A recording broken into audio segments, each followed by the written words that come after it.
Hey, what's up, guys? I know that I kind of bleed this argument to death, but let's talk about this again, right? Double headers really make a difference. There's a reason why when you play old baseball seasons that it's interesting and that kind of crazy stuff can happen, right? And a lot of this happens because of what double headers do to teams, right? I'll show you what happened here. So I've left this game open. I haven't gone all the way through all of the post-game stuff quite yet. The reason why is because I want to show you something here. Look at the Yankees pitchers, right? You see what's going on here? What's going on here is they have like nobody to pitch. So Tommy Byrne, I suppose, will pitch the second game of this doubleheader. Like, I mean, who else are you going to put out? You can't put out Lopat. You can't put out Rashi.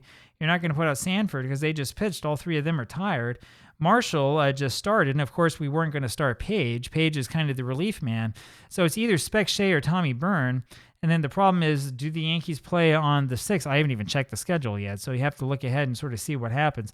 I suppose that if you did start Tommy Byrne, who would be starting with only 3 days rest, and you had to have somebody start an emergency role the next game, you could put Spec Shea out there, but it's a little bit tricky, isn't it? And so if you watch that game and you're wondering why in the world Cuddles Marshall pitched so long into the game, this is the reason why. You only have 7 pitchers on this team, and it's going to be difficult to actually manage a bullpen with so few pitchers. And it's the double headers that make it really, really hard, right? Now, I'll tell you this.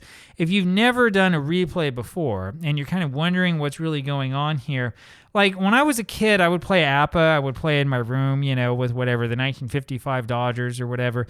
And I didn't care. I put Don Newcomb out there every game because he doesn't get tired, right? In APBA, you don't get tired. There's no rule. You have to come up with a house rule. The Yankees could do that, right? You could have Eddie Lopat simply pitch every game as if he wasn't tired. He's 6-0 this season, 1.51 ERA, 5 complete games. Let's just put him out there every single game, right? Started 8 games, completed 5 of them, doing pretty well.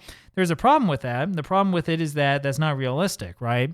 And as soon as you have to worry about rotations, as soon as you have to worry about whether this guy is healthy or not, as soon as you have to worry about any of this stuff, then things like double headers and stuff really start to get in your way. They kind of crimp your style. That's the reason why you want to have a schedule with double headers, because it makes kind of weird things happen. So we'll see what happens next time we have one of these games.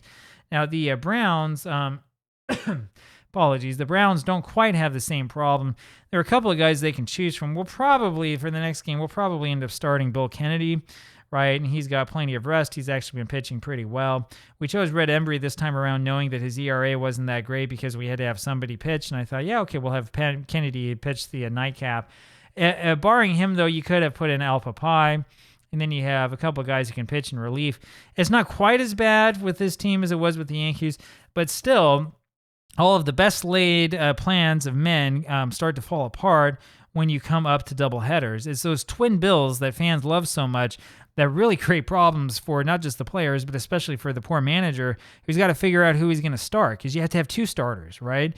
And if you have a starter who goes, like 3 innings or less, you've really got a problem because you can't use the whole bullpen, right?